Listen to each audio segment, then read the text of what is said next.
Haleluya. Program doa pagi GPDI Budi Mulia hadir lagi menemani kita sekalian bersama-sama dengan firman Tuhan dan doa. Mari kita serahkan persekutuan ini kepada Tuhan. Minta Roh Kudus yang pimpin dari awal sampai selesai. Kami mengucap syukur buat hari yang baru. Tuhan berkati kepada kami sekalian. Di dalam nama Tuhan Yesus Kristus. Haleluya. Amin. Puji Tuhan, senang kita berjumpa lagi di dalam doa pagi. Kita dapat membaca bersama-sama firman Tuhan. Dan kita percaya firman Tuhan memberkati kita sekalian. Kita dikuatkan dengan doa-doa yang kita panjatkan kepada Tuhan. Untuk itu saya akan bacakan firman Allah yang diambil dari Kolose pasal 4 ayat yang kedua. Kolose 4 ayat yang kedua. Bertekunlah dalam doa dan dalam pada itu berjaga-jagalah sambil mengucap syukur. Haleluya. Sekali lagi, bertekunlah dalam doa dan dalam pada itu berjaga-jagalah sambil mengucap syukur. Puji Tuhan, berseru kepada Tuhan dengan tidak jemu-jemu. Berdoa kepada Tuhan dengan tidak jemu-jemu. Haleluya.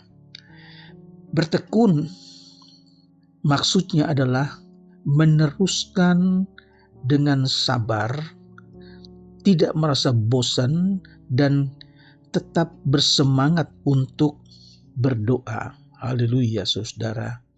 Kita belajar dari firman Allah untuk bertekun, untuk berjaga-jaga. Haleluya. Nah, berjaga-jagalah artinya waspada secara rohani agar kita tetap dapat berdoa dengan tidak jemu-jemu. Waspada supaya jangan timbul rasa bosan, timbul rasa tidak suka untuk berdoa. Haleluya, saudara. Yesus ajarkan satu perumpamaan yang sangat indah yang kita dapat bacakan di dalam Injil Lukas pasal yang ke-18. Lukas pasal yang ke-18. Yesus ajarkan bahwa mereka harus berdoa dengan tidak jemu-jemu. Jangan bosan berdoa. Haleluya, saudara. Dan dikatakan di dalam ayat 2, Tuhan Yesus katakan, dalam sebuah kota ada seorang hakim yang tidak takut akan Allah dan tidak menghormati seorang pun. Di kota itu juga ada seorang janda yang selalu datang kepada hakim itu untuk meminta supaya hakim itu membela haknya terhadap lawannya. Saudara, yang datang kepada hakim ini adalah seorang janda. Janda yang tidak punya kemampuan apa-apa, tetapi dia punya kelebihan, yaitu datang tiap hari kepada hakim itu dan minta supaya hakim membenarkan dia perkaranya terhadap lawannya. Saudara, ayat 4, mula-mula hakim itu menolak, tetapi beberapa waktu lamanya hakim itu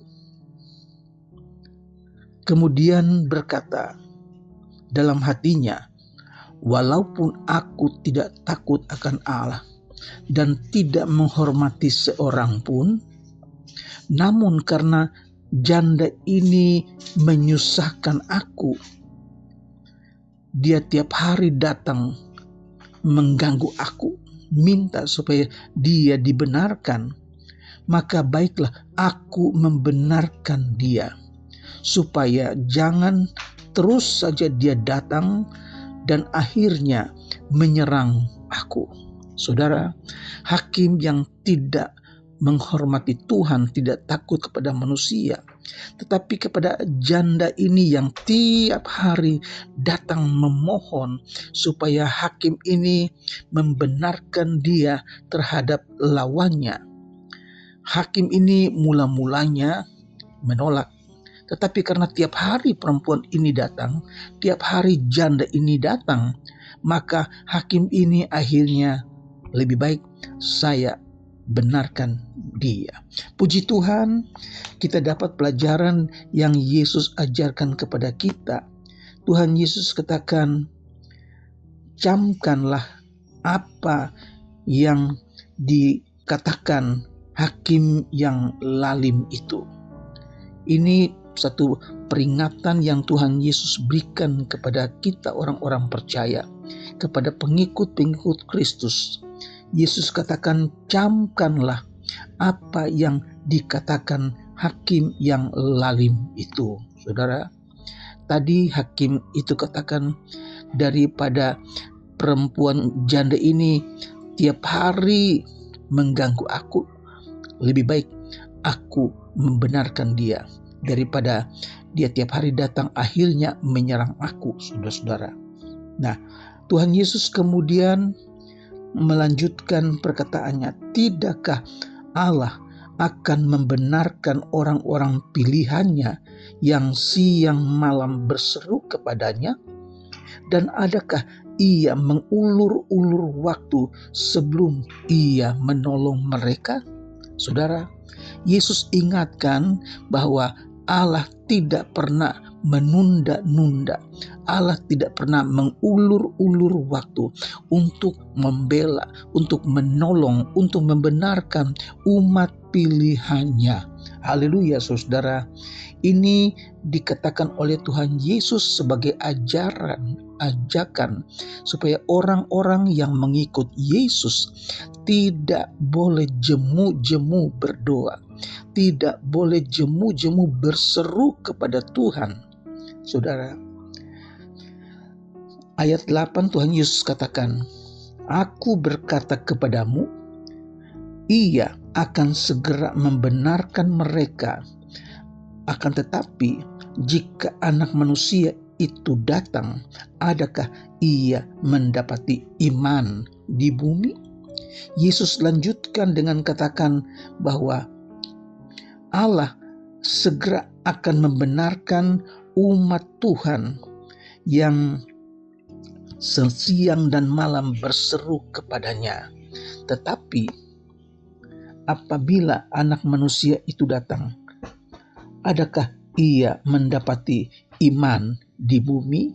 Dengan kata lain, Yesus sudah tahu bahwa saat kedatangan Tuhan, menjelang kedatangan Tuhan, maka akan terjadi kesukaran besar dan banyak orang akan krisis dari iman.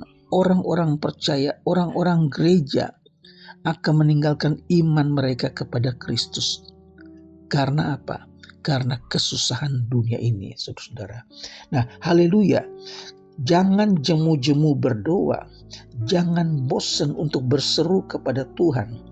Dia tidak akan mengulur-ulur waktu untuk membela orang-orang pilihannya, saudara. Puji Tuhan. Ketika Yesus datang kembali, orang yang berseru kepadanya siang dan malam, ia akan menghalau kesusahan mereka. Dia akan mengakhiri kesusahan mereka, penderitaan mereka yang mereka terima selama mereka ada di dalam dunia. Dan Yesus akan membawa mereka untuk tinggal bersamanya. Yesus katakan di dalam Injil Yohanes pasal 14 ayat 2 dan 3, di rumah Bapakku banyak tempat tinggal.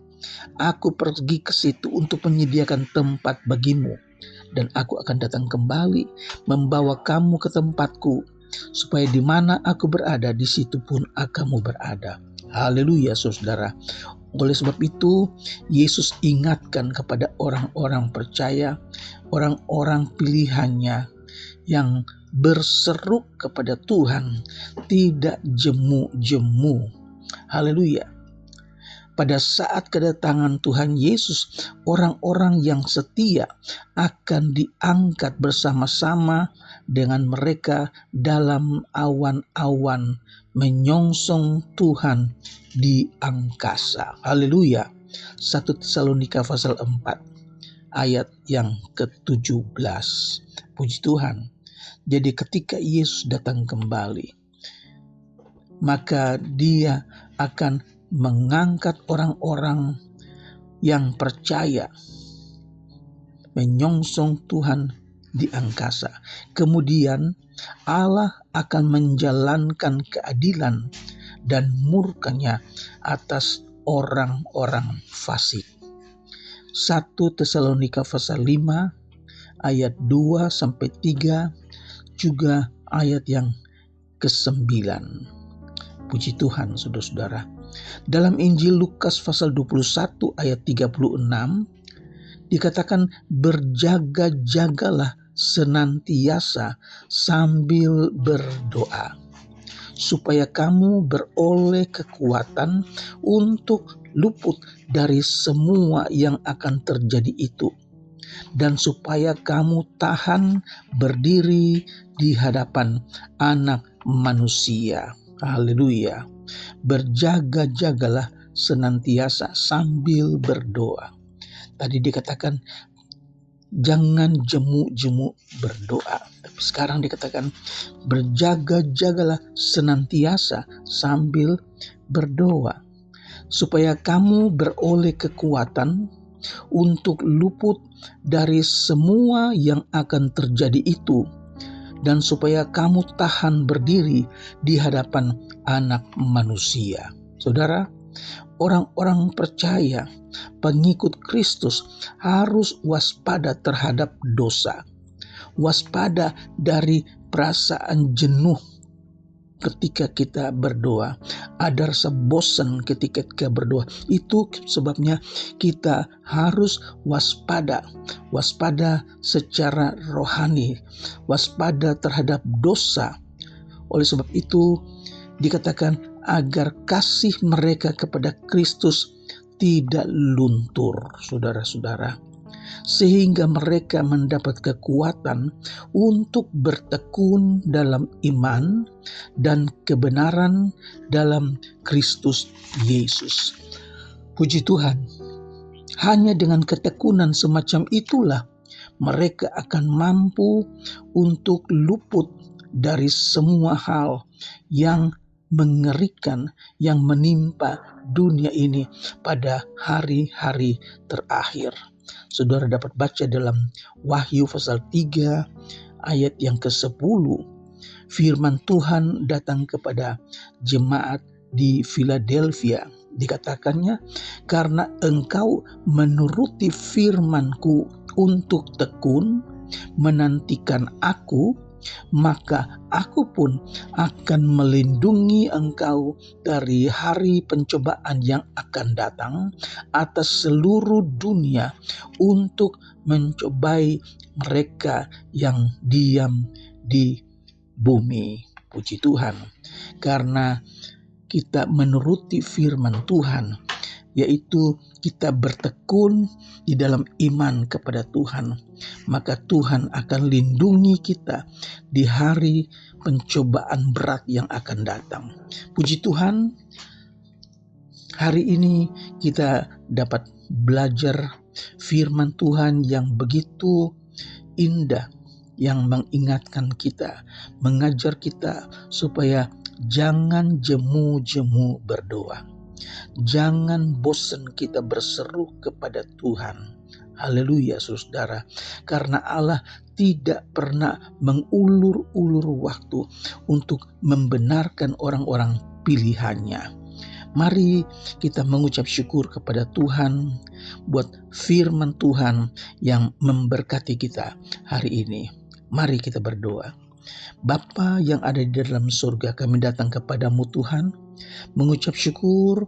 Firman Allah mengingatkan kami supaya kami tetap berdoa dengan tidak jemu-jemu, supaya kami tidak merasa capek, kami tidak bosan untuk tetap berseru kepada Tuhan, karena janji Tuhan, Ia akan membela kita. Janji Tuhan, Ia akan menolong kita. Dia juga menjawab doa-doa kita. Terima kasih hamba berdoamu untuk mereka yang sedang sakit, mereka yang dirawat di rumah sakit. Kami tidak menyebutkan nama mereka satu persatu, tetapi Engkau Allah yang tahu. Dalam keadaan tubuh yang lemah, ya Tuhan Yesus, mereka yang dirawat di rumah sakit, mereka yang terbaring lemah di rumah, kami berdoa dalam nama Yesus. Tuhan Yesus jamah dan sembuhkan.